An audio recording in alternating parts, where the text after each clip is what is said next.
मकनपुर गांव में एक छोटा सा घर था जिसमें शिवा अपनी माँ और बहन के साथ रहता था। कम उम्र में ही गरीबी और बेरोजगारी ने उसकी कमर तोड़ दी थी। अब तो वक्त ऐसा आ गया था कि खाने के लाले पड़ गए थे। ये लकड़ियां भी गीली हैं, जलने में नहीं आ रही, क्या करूं?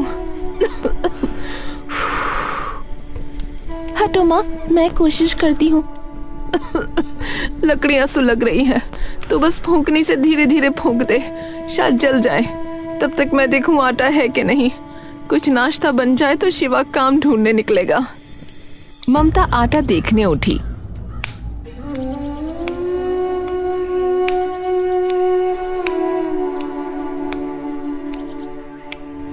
तो उसने देखा कि शिवा एक मूर्ति जैसे बैठा हुआ है। ए शिवा, क्या हुआ? तू ऐसे क्यों बैठा है? माँ मैं कुछ भी नहीं कर पा रहा हूँ। माँ, मेरे जिंदा होने का क्या ही मतलब है बोलो, जब मैं इस घर में एक पैसा तक ना ला सकूं तो। मेरे निकम्मेपन के कारण आज तुम सब लोग 2 वक्त के खाने को भी तरस रहे हो। माँ, अरे तू कैसी बातें कर रहा है? तू कोशिश कर तो रहा है ना। अरे माँ, कोशिश से घर नहीं चलता है। पूनम, ए पूनम, चूल्हा बुझा दे, घर में कुछ नहीं है। बिना वजह के लकड़ी बर्बाद मत कर बहन। पर हम लोग खाएंगे क्या? इस सवाल से घर में ऐसा सन्नाटा सा छा जाता है जैसे वहाँ कोई रहता ही ना हो। और फिर वो सन्नाटा टूटा ममता की खांसी से, और ममता ने खून थूक दिया। माँ, आप ठीक तो हो? हे भगवान, माँ आप ठीक तो हो ना? मैं भी कैसा भागा बेटा हूँ, अपनी माँ का इलाज तक नहीं करवा सकता। बहुत बुरा बेटा हूँ मैं, बहुत बुरा। अरे मैं ठीक हूँ, बस ये तो यूं ही हो जाता है कभी कभी। शिवा अपने आप में ही घुट रहा था। उससे बर्दाश्त नहीं हुआ और वो बाहर निकल गया।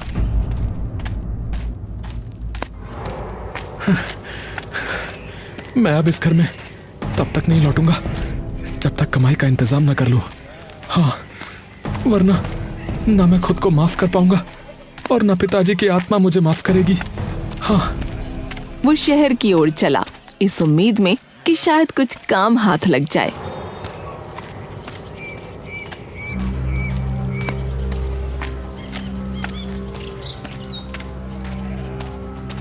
पर शहर तो जैसे किसी और ही धुन में चलता है।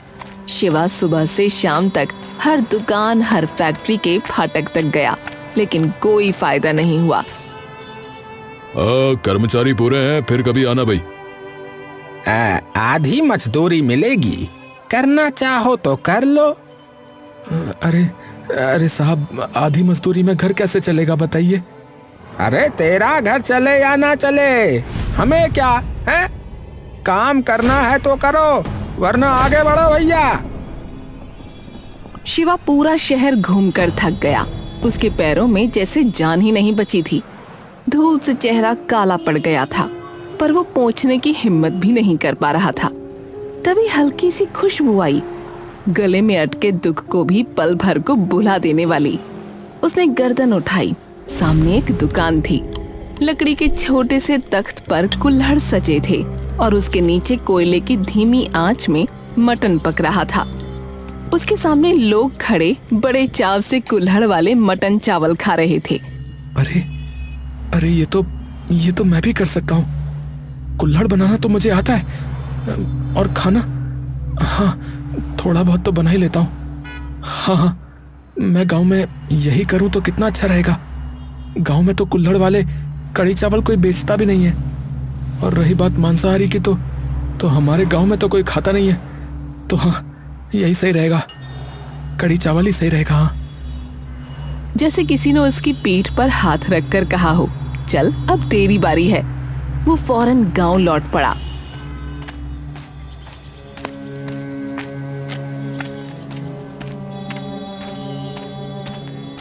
हाँ, अगर ये काम चल गया ना तो शायद माँ का इलाज करा पाऊंगा और फिर पूनम की शादी भी करा पाऊंगा। और क्या पता किसी दिन ये घर फिर से घर जैसा बन जाए।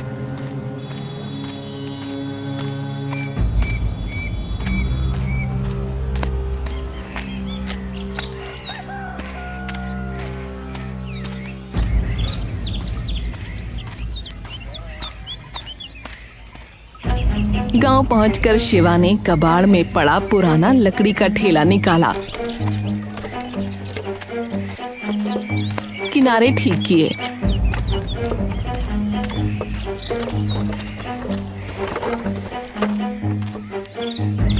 कुल्हड़ बनाना तो उसके खून में था। तालाब किनारे जाकर उसने मिट्टी उठाई। वहां उसे ऐसा लगा जैसे उसे कोई देख रहा है, पर उसने ध्यान नहीं दिया।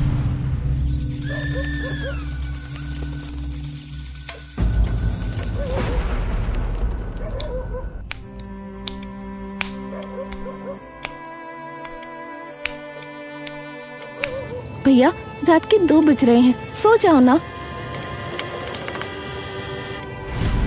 अरे बहना, तू सो जा। देख, मेरी तो नींद उड़ चुकी है। अब ये तभी आएगी जब घर में पैसे आएंगे।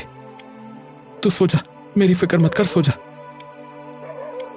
शिवा, इतना मत थक बेटा। ऐसा क्या हो गया?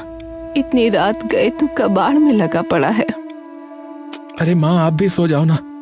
कल की सुबह कुछ अलग होने वाली है, देखना। बस अपने बेटे को आशीर्वाद दो माँ। मैं कढ़ी चावल बनाकर बेचूंगा कल से। वो तो हमेशा तेरे साथ है, पर कढ़ी चावल के लिए पैसे कहाँ से लाएगा? माँ, वो मैंने अपनी पुरानी साइकिल बेच दी है माँ। पर भैया, सिर्फ कढ़ी चावल कौन खाता है? यहाँ गांव में लोग कढ़ी चावल के साथ पुदीने की चटनी पसंद करते हैं। दोनों बनाना। पुदीने की चटनी? अरे हाँ, अरे वाह बहन, ये तो तूने बहुत अच्छा सुझाव दिया। मेरी समझदार बहन, कितनी अच्छी है तू।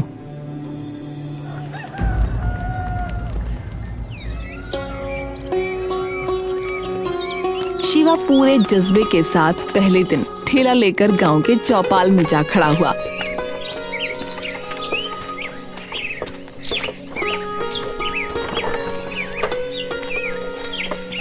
ठेला चमक रहा था। कुल्हड़ कतार में सजे थे। कढ़ी की खुशबू उबलते ही उड़ने लगी। लेकिन लोग आए, ठेले को देखा और बिना रुके निकल गए। किसी ने भी मुड़ कर ना देखा।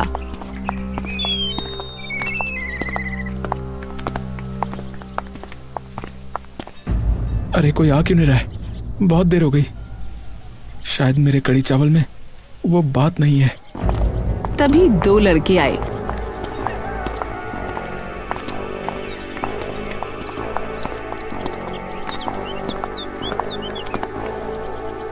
ओए शिवा, एक को लड़ दे, भूख लग रही है। हाँ, ये लो भाई। शिवा ने कुल्हड़ लिया और उसमें पहले चावल डाले और ऊपर से कढ़ी, साथ में फ्लेवर के लिए पुदीने की चटनी।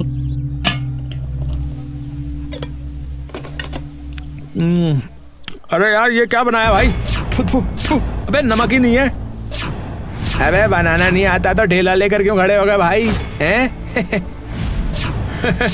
अबे इस बकवास कढ़ी चावल के हम कोई पैसे नहीं देंगे, समझा? हाँ, नहीं देंगे।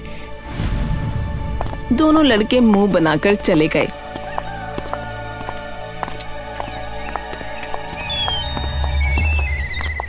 पर शिवा हारने वालों में से नहीं था।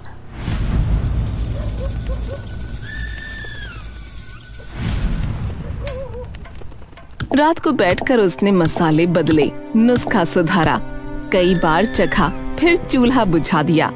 दिन गुजरने लगे, पर ग्राहक गिनती के आते वो भी मजाक बना देते।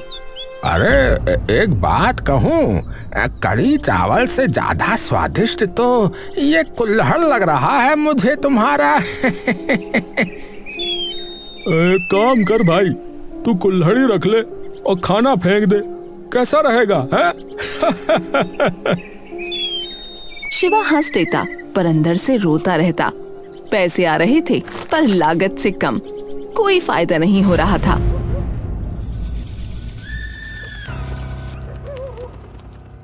शिवा बैठकर सोचता।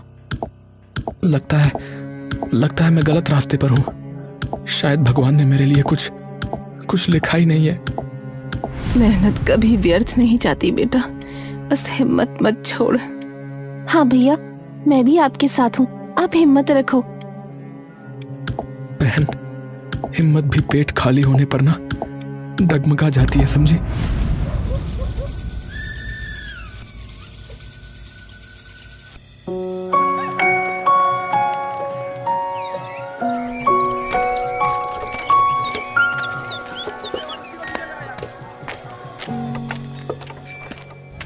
शिवा के इन्हीं बुरे दिनों में एक दिन गांव का जमींदार धर्मपाल हंसता हुआ आया, जैसे कोई खुशखबरी लाया हो।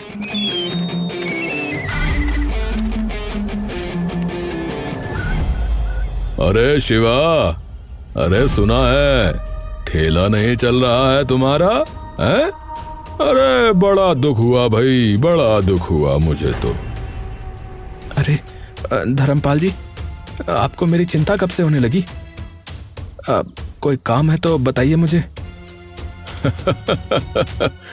काम?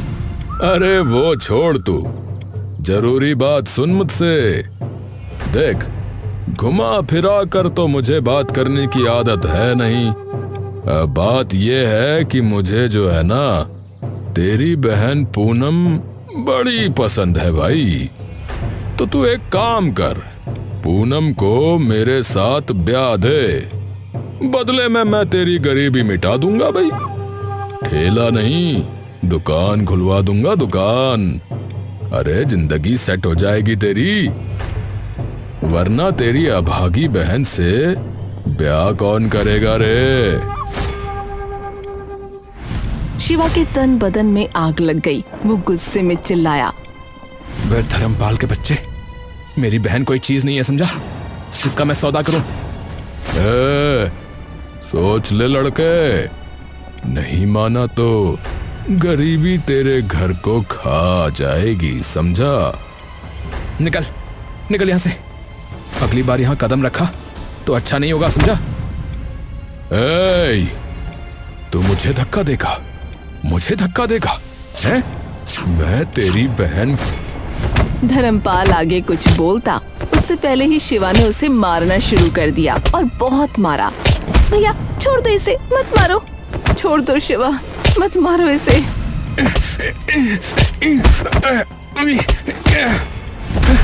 मेरी बहन के बारे में बोलेगा, ये ले।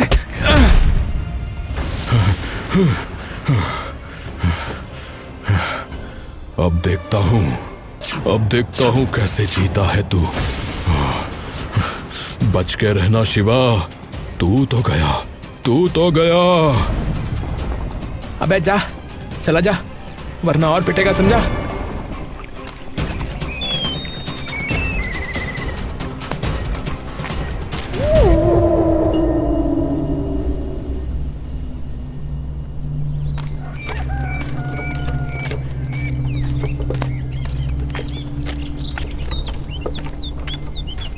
अगली ही सुबह गांव का माहौल कुछ बदला बदला था। हवा में वही लोग थे, पर चेहरों पर नई खामोशी। अरे आओ आओ, कुल्हड़ वाले कड़ी चावल खाओ। अरे भाई आओ, अरे दादा, अरे आओ, अरे भैया आओ आओ। अरे भाई दूर रहो शिवा के ठेले से, धर्मपाल ने मना किया है। हाँ भैया, मैंने भी सुना, वो कह रहा था कि जिसने भी खरीदा ना इसके ठेले से, उसकी जमीन नीलाम करवा देगा भैया। भैया तुमने सुना कि नहीं सुना भैया? शिवा ठेले के पास अकेला खड़ा लोगों की सारी बातें सुन रहा था। उसे अपने किए पर पछतावा नहीं था, लेकिन ठेले पर सन्नाटा उसे खल रहा था। ये धर्मपाल बिल्कुल सही नहीं कर रहा है। और ये लोग इतना डरते क्यों हैं उससे? वो भगवान है क्या? चाचा मुझे कड़ी चावल दे दो। हाँ हाँ बेटा, आओ आओ। अरे चल यहाँ से, घर नीलाम करवाएगा क्या? चल।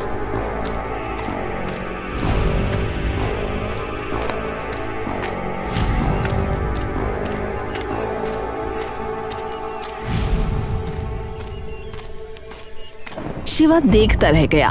पूरा दिन उसके ठेले पर एक भी ग्राहक नहीं आया। घर में नमक, दही, चावल सब खत्म हो रहा है, और माँ की दवा भी। ऐसे कैसे चलेगा, ऐसे कैसे चलेगा? कुछ सोच शिवा, क्या करूं? धर्मपाल से माफी मांग लूं क्या? नहीं, मैं ऐसा नहीं कर सकता। मेरी आत्मा गवाही नहीं दे रही है, मैं ऐसा नहीं कर सकता। उस दिन वो कढ़ी चावल लेकर ही घर आ गया।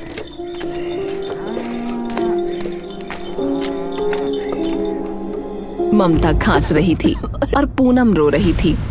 भैया मैं बाहर नहीं जाऊंगी, लोग अजीब बातें बोलते हैं। अरे क्या हुआ? क्यों? कहते हैं मैं धर्मपाल की दुल्हन बनूंगी। ऐसा कभी नहीं होगा, ऐसा कभी नहीं होगा, समझी? तो चुप हो जा। पर आज उसके चक्कर में बिल्कुल कमाई नहीं हुई, माँ की दवाई भी नहीं ला पाया। बेटा शिवा, दवाइयाँ छोड़ दे, मैं ठीक हूँ। अरे माँ कैसी ठीक हो, कहाँ ठीक हो? हैं? शरीर हिल नहीं पा रहा है आपका। मैं ठीक हूँ, मैं ठीक हूँ। कोई बात नहीं। अगले दिन भी कोई ग्राहक नहीं आया। शाम को तेज बारिश होने लगी सो अलग। इस बारिश में भीग रहा हूँ, टूट भी रहा हूँ। हे भगवान, क्या यही मेरी किस्मत है? अचानक एक बूढ़ा भिखारी जैसा आदमी उसके सामने आ खड़ा हुआ और बोला,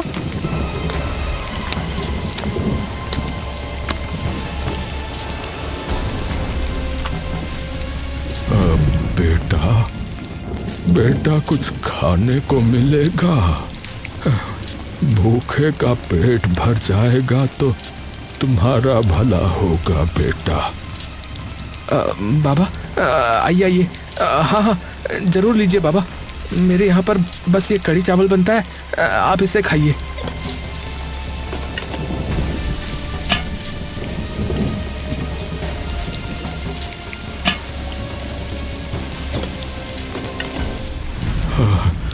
हाँ बेटा, जो है वही दे दे बेटा गरीब को।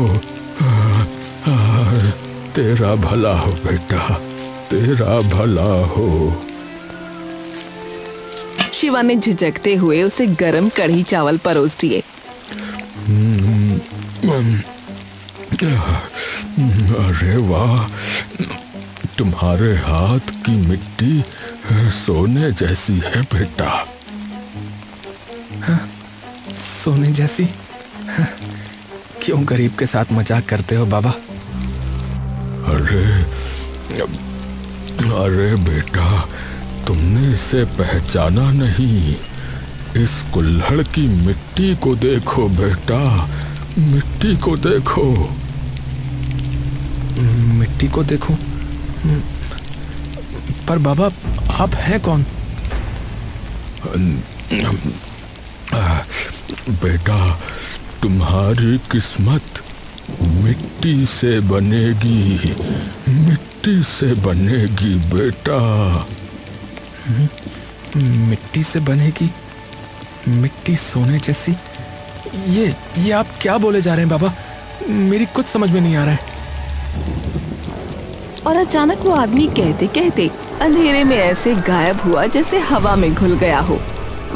बाबा, बाबा, अरे ये बाबा कहाँ चले गए?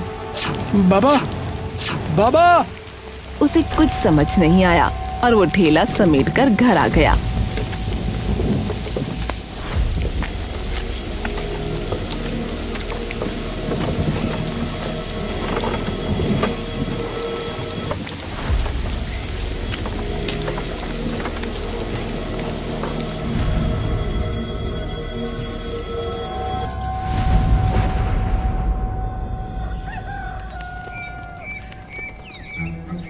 अगली सुबह शिवा मिट्टी लेने गया तो ढेर में कुछ चमकता दिखा।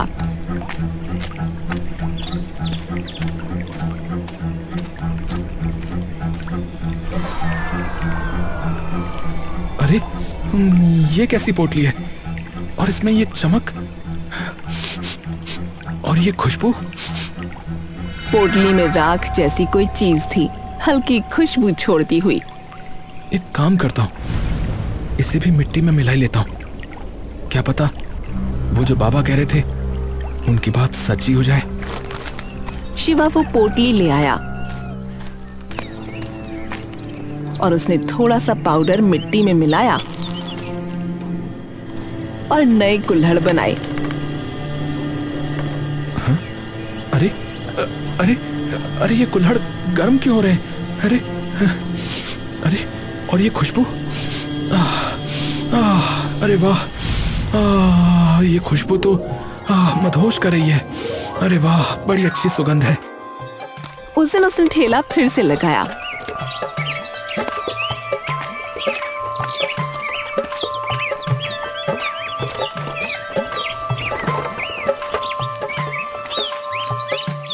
लोग पहले दूर रहे पर खुशबू ने उन्हें खींच ही लिया।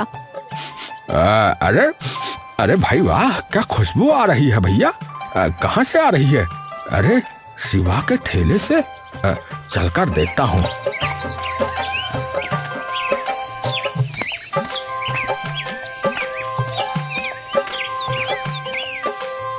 अरे शिवा, तुम्हारे ठेले से बड़ी खुशबू आ रही है। अरे ये कुल्हड़ तो हाथ में लेते ही गर्म हो रहा है। अरे इसकी महक अलग ही दुनिया की लग रही भैया, बड़ी अच्छी खुशबू है भाई।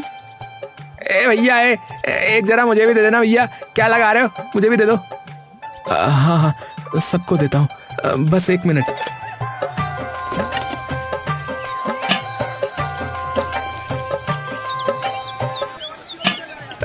ये लीजिए भाई साहब।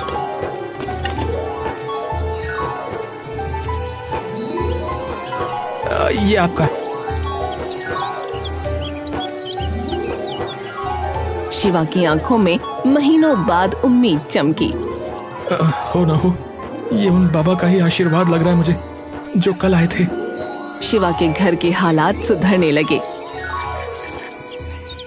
ममता का इलाज सही तरह से होने लगा, लेकिन ये खुशखबरी ज्यादा देर छुपी न रही। धर्मपाल तक बात पहुंच गई। क्या लोग मेरी धमकी के बावजूद उसके ठेले पर जा रहे हैं, और वो भी पहले से भी ज्यादा। वो फल फूल रहा है, मैं इस बार इसे जड़ से उखाड़ दूंगा, जड़ से। उसकी आंखों में गुस्सा था। वो कुछ खतरनाक काम करना चाहता था, जिससे वो शिवा को दोबारा उठने की हिम्मत न करने दे। उसने एक दोपहर ये मौका ढूंढा। उसने देखा कि पूनम खेतों के रास्ते लौट रही थी।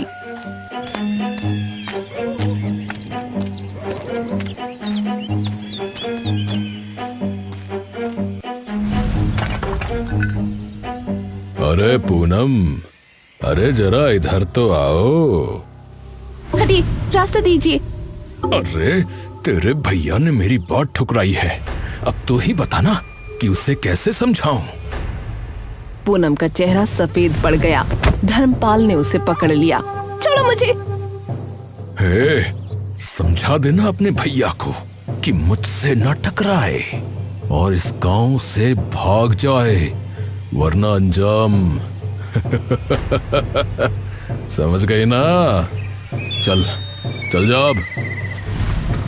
वो बिना पीछे देखे दौड़ी और घर पहुंचते ही रोने लगी। माँ, वो मुझे रोक रहा था माँ। हे भगवान, ये आदमी अब बच्चों पर भी नजर डाल रहा है। शिवा घर पहुंचा तो दोनों की हालत देखकर उसका खून खौल उठा। धर्मपाल, तूने मेरी बहन को छुआ, मेरी बहन को छुआ तूने। मैं उसका खून पी जाऊंगा माँ, मैं उसका खून पी जाऊंगा। जाने दो मुझे, जाने दो मुझे। बेटा पागल मत बन, वो आदमी ताकतवर है। शिवा के चेहरे पर गुस्सा और बेबसी दोनों उतर आए। तो क्या क्या करूं माँ, क्या करूं, क्या करूं बोलो? गाँव छोड़ दूं, गाँव छोड़ दूं या सीना तान कर लड़ जाऊं? हे भगवान, ये आदमी हमें जीने क्यों नहीं देता है? इस दौरान अचानक गांव में एक बात फैली कि तालाब के पास एक बूढ़ा भटकता नजर आता है। अरे भैया, रात में देखा है? वो तालाब किनारे चलता है भैया। अरे पैर नहीं लगते जमीन पे भाई। ए भैया, मुझे तो लगता है वो कोई देवता वेवता है भैया। मंदिर वंदिर बनवा दे वहां गई। अरे भाई, देवता नहीं, एक कुम्हार की आत्मा है, कुम्हार की आत्मा है, जिसके बाप दादाओं की जमीन जो है ना, ये धर्मपाल कमीने के बाप ने छीनी थी साले ने। शिवा सब सुनता था पर चुप रहता था। तभी एक रात उसे सपना आया। सपने में वही बूढ़ा सामने खड़ा था। जिस अन्याय ने मेरी सांसें छीनी थी बेटा, वही अन्याय अब तुम्हें भी रोक रहा है।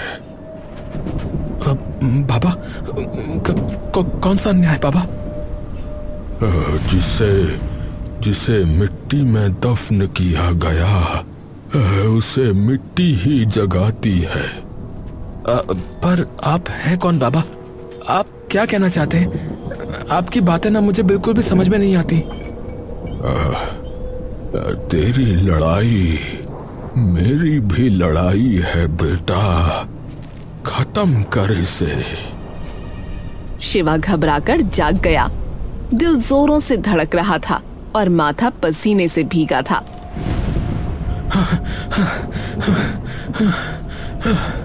मेरा ठेला, वो मिट्टी और ये बूढ़े बाबा, सब जुड़ा हुआ है।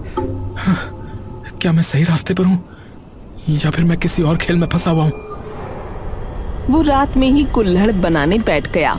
अचानक हवा घूमने लगी और कुल्हड़ हिलने लगे, जैसे अदृश्य हाथ कुल्हड़ों को छू रहे हों।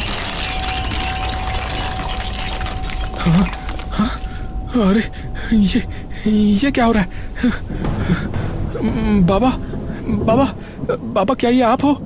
बताओ ना बाबा। अरे ये कहीं उस पोटली का जादू तो नहीं है? अरे कोई कुछ तो बताओ मुझे कोई कुछ तो बताओ। मेरी तो कुछ समझ में नहीं आ रहा है। किससे बात कर रहा है बेटा? अरे माँ, आप यहाँ क्या कर रही हैं? आपने जब पूछा ये तो मैं आपको एक बात बताना चाहता हूँ जो मैंने आपको आज तक नहीं बताई। क्या? शिवा ने बाबा, पोटली और सपने वाली पूरी बात ममता को बताई। ममता भी हैरान थी, लेकिन बोली, तुझे याद नहीं होगा क्योंकि जब तू 1 साल का था तो वो मर गए थे। लोग कहते हैं उन्हें धर्मपाल ने ही मरवाया था। वो भी एक कुम्हार थे। कि जिन बाबा की तू बात कर रहा है, शायद वो वही हैं, अपने पोते की मदद करने आए हैं। क्या क्या मेरे दादा? ये क्या कह रही हो माँ? क्या हुआ? ये क्या कह रही हो माँ? क्या कह रही हो?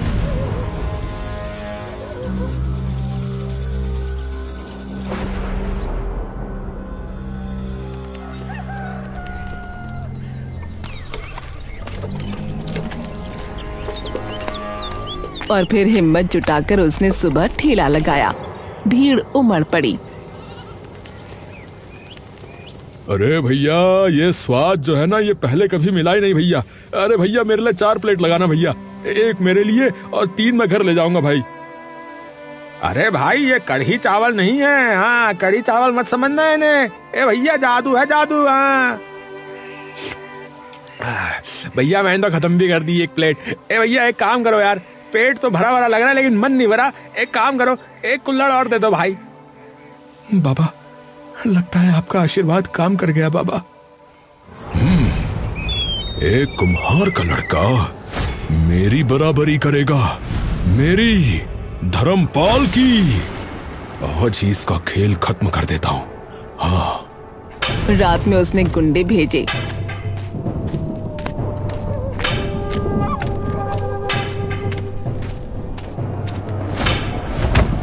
उसका ठेला तोड़वा दिया।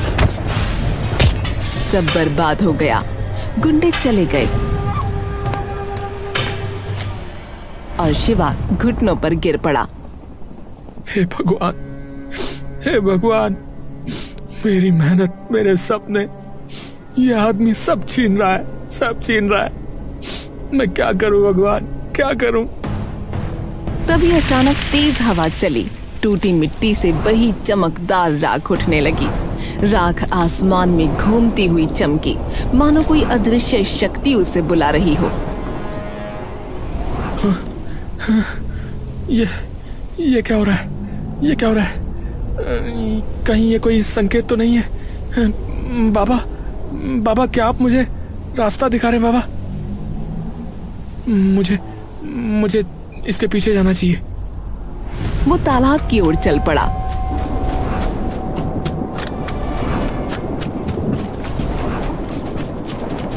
उसे और लोगों ने देखा तो वो भी उस तरफ हो लिए।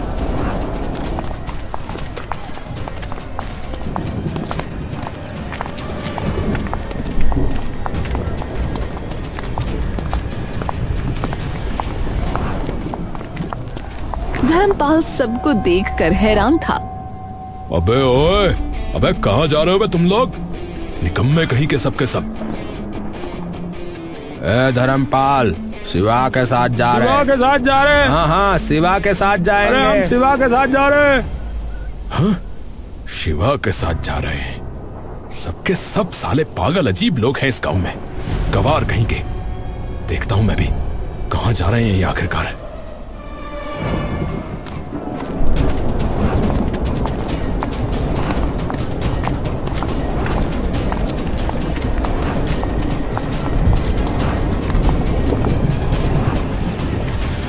सब तालाब तक पहुंचे।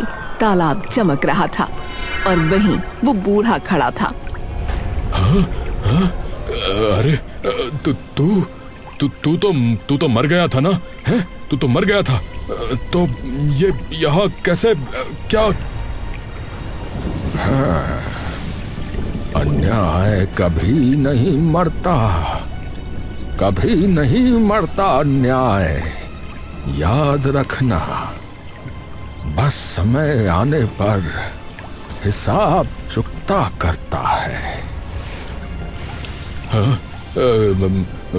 मुझसे दूर रह मुझसे दूर। तूने मेरी जमीन छीनी, याद है? फिर मुझे दर्दनाक मौत दी और अब मेरे पोते का जीना हराम कर रहा है। अरे भैया, अरे कमाल हो गया भैया, गजब हो गया। अरे ये तो शिवा के दादा हैं भैया। अरे ये क्या जिंदा है क्या ये? अरे कैसे बोल रहे हैं? ए भैया, जिंदा हिंदा नहीं है, देख नहीं रहे भैया, चमक रहे बिल्कुल हैं, बिल्कुल सफेद बूढ़े चमक रहे भैया। ए भैया, ये उनकी आत्मा लग रही भैया, जो न्याय के लिए भटक रही भैया। आज यहाँ कुछ कांड होने का लग रहा है मुझे भैया। ये धर्मपाल का आज कुछ मेरे को ग्रह नक्षत्र ठीक नहीं लग रहा भैया। हाँ, मैंने ही किया।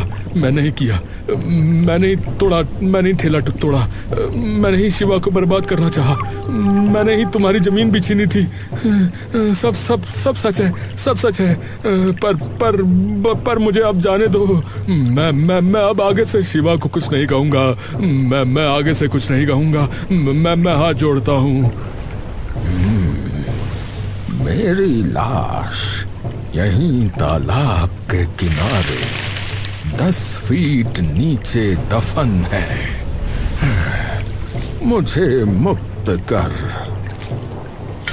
शिवा ने अपने दादा की लाश तालाब के किनारे से निकलवाकर उसका अंतिम संस्कार किया।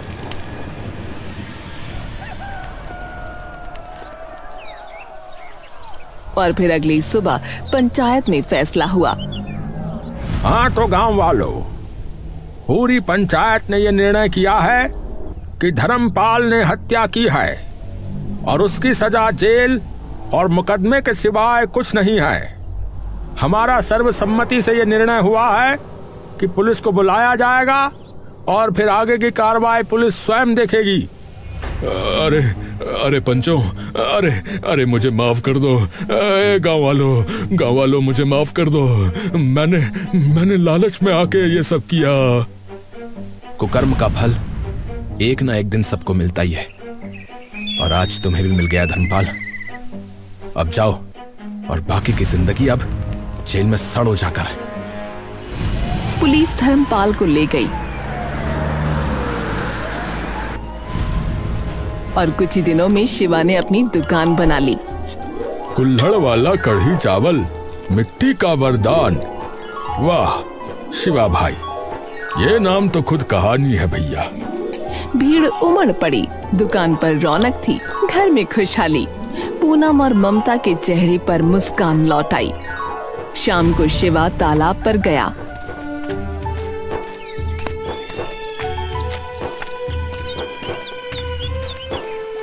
पानी शांत था। बाबा, बहुत बहुत धन्यवाद। आपकी मिट्टी ने मेरी जिंदगी बना दी बाबा। बहुत बहुत धन्यवाद। हवा हल्के से बहने लगी, पत्ती सरसराई, जैसे कोई अदृश्य शक्ति आशीर्वाद दे रही हो।